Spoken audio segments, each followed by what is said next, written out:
올해 전국 99곳에서 도시재생 뉴딜 사업이 추진됩니다. 정부는 사업비 총 7조 9천억 원 등을 투입해 낡은 도심을 활성화하겠다는 계획인데요. 동대문과 종로 등 시장 과열이 우려되는 서울 세 곳은 막판 심의에서 제외됐습니다.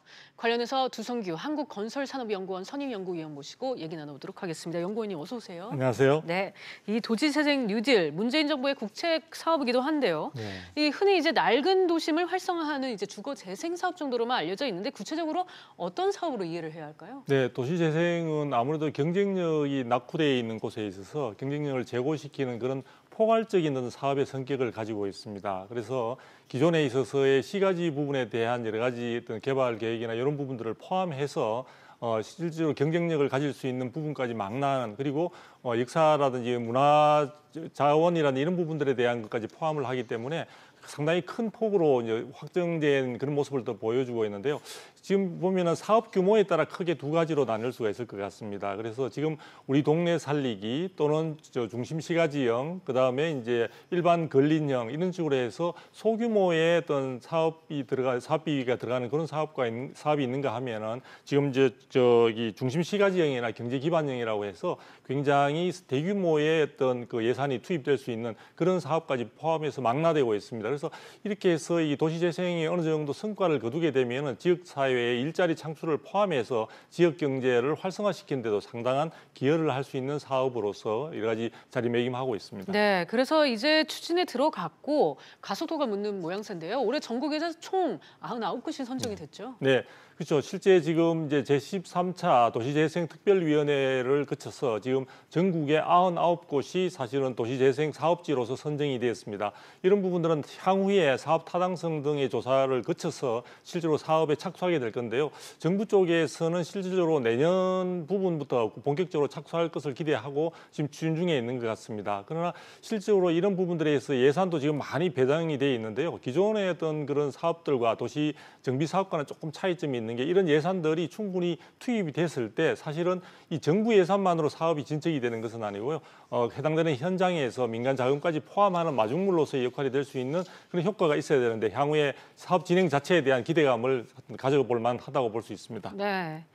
예, 그러니까 지금 전국에서 100곳에서 하나 모자란 곳이 이제 선정이 됐는데 당초 이제 서울 동대문과 종로 이들 지역이 이제 대규모 환경 개선 사업이 예정이 돼 있었는데요. 막판 심의에서는 빠졌습니다. 이 배경은 어떻게 봐야 할까요? 네, 이번에 그래서 최근에도 부동산 시장 자체가 굉장히 활성화가 되고 있고 열기가 높다 보니까 이런 부분들이 대체적으로 지금 중심 시가지형과 경제 기반형 이 두 가지 부분은 예산이 많이 투입되는 부분들이고요. 개발적인 어떤 성격까지 다 포함이 되어 있다고 볼 수 있습니다. 따라서 서울 시내의 이러한 부분들이 세 곳이 예를 들어 실질적으로 사업지로서 선정이 되었을 때는 주변 부동산 시장이나 전체적인 서울의 부동산 시장을 굉장히 교란하거나 과열시킬 수 있다는 그런 염려가 반영된 것 같습니다. 그래서 이런 부분들을 제외한 나머지 7곳이 소규모 사업 예산이 투입되는 곳만 선정된 것으로 확정이 되었습니다. 네, 그러니까 결국은 이제 서울 집값 상승세에 기름을 부어 넣을 수 있다 이런 거기 때문에 이런 우려 속에 이제 그렇죠. 선정에서 배제가 됐다 그렇게 볼 수 있겠네요. 네, 최근에 부동산 시장에 있어서 동향들을 보면은 서울 같은 경우에 있어서는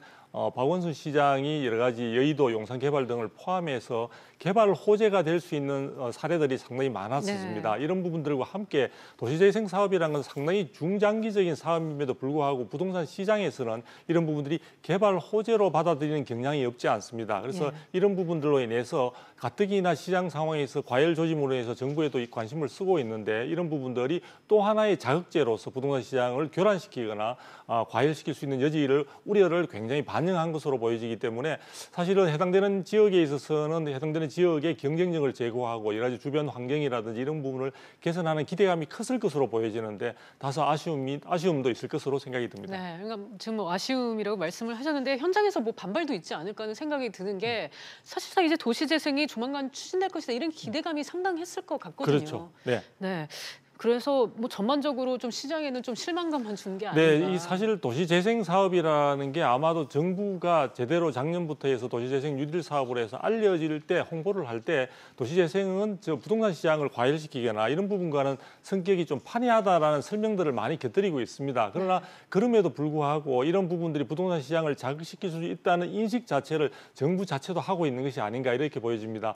해당되는 지역 주민으로 봐서는 이런 부분들이 실제 부동산 시장의 과열과는 아무런 관계가 없고 해당되는 또 사업 자체도 과거에 전면 철거식의 도시정비 사업과는 분명한 어떤 차이를 보이고 있는 만큼 이런 부분에 있어서 해당되는 지역의 낙후성을 충분히 빠르게 개선하면서 해당되는 지역들이 주민들이 충분히 좋은 환경에서 살 수 있도록 정부가 좀 적극적이고 또 장기적인 안목에서 이 부분들에 대한 어떤 포함 여부를 검토했었으면 하는 그런 부분에서는 사실은 뭐 지역 주민들뿐만 아니라 저도 좀 아쉬움을 가지고 있습니다.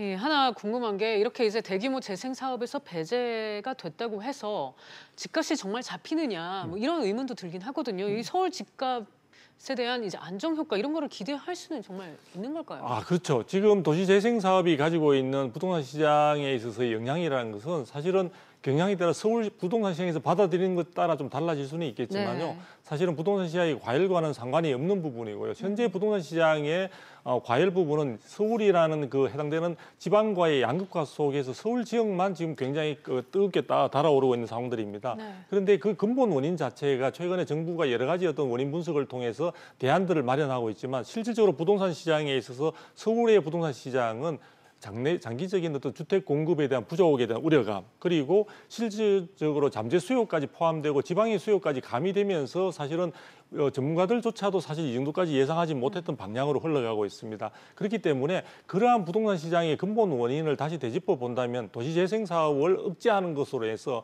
부동산 시장의 다소나마 안정적인 부분에 기여할 것이다. 이런 부분을 연결하는 것은 논리적인 좀 비약이 아닌가라는 생각도 해보게 됩니다. 네. 한편 이제 소규모 사업이라도 서울 7곳이 이제 포함이 되면서 일각에서는 이 서울이 처음으로 포함됐다 이런 상징적인 의미가 있다. 그래서 그만큼 또 호재로 해석하는 시각도 있는데 이 부분은 어떻게 봐야 할까요? 네, 해당되는 지역 그러니까 도시재생에 대한 인식 자체가 아직은 또 개발 호재로 연결시키고자 하는 그런 부분들이 많은 것 같습니다. 네. 7곳이 이번에 포함이 됐는데요.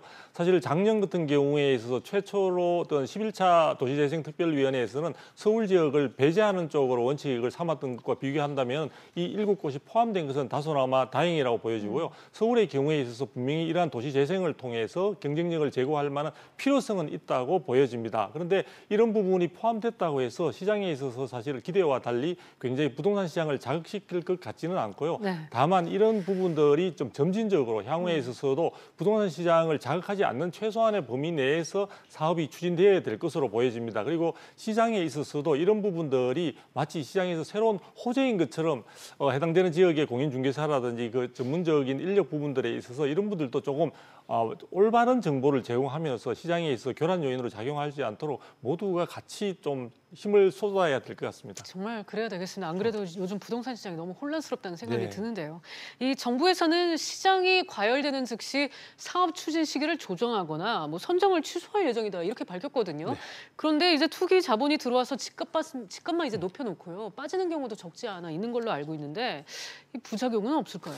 네, 그렇죠. 지금 이 정부가 7곳을 이번에 그것도 소규모의 어떤 도시재생 사업지를 갖다 선정하면서도 만일에 이런 부분들이 부동산 시장을 교란하는 요인 혹은 자극시키는 요인으로 작용하는 현상들이 나타나게 되면 즉각적으로 이 부분들을 취소하겠다는 이야기까지 하고 있습니다. 이런 부분 자체는 사업의 7곳도 아마도 사업 추진 과정에서 충분한 사업적인 탄력을 받기는 쉽지 않을 것으로 보여지는데요. 정부가 그만큼 부동산 시장에 있어서 서울 지역 내에서 도시재생 사업지는 상당히 우려 속에 이제 보고 있다는 것이고요. 이런 부분을 이용해서 사실 현장에 있어서는 아마도 하나의 개발 호재로서의 홍보를 하면서 투자를 했다가 일정한 수익을 내고 단기간에 수익을 내는 그런 사람들이 이제 생겨날 수 있는 여지는 충분히 있다고 보여집니다. 그래서 역대 다른 도시 정비 사업과 마찬가지로 정부가 이런 부분들을 예산을 투입해서 주도적으로 하는 측면에 있어서는 그런 과정에 생겨날 수 있는 부작용에 대해서도 사업 추진 과정에 있어서도 충분한 정성과 관심을 기울이고 지켜봐야 될 것으로 보여집니다. 네, 그러니까 정말 발표에만 그칠 게 아니라 또 추진을 하는 과정에 있어서도 정부가 좀 귀 기울이고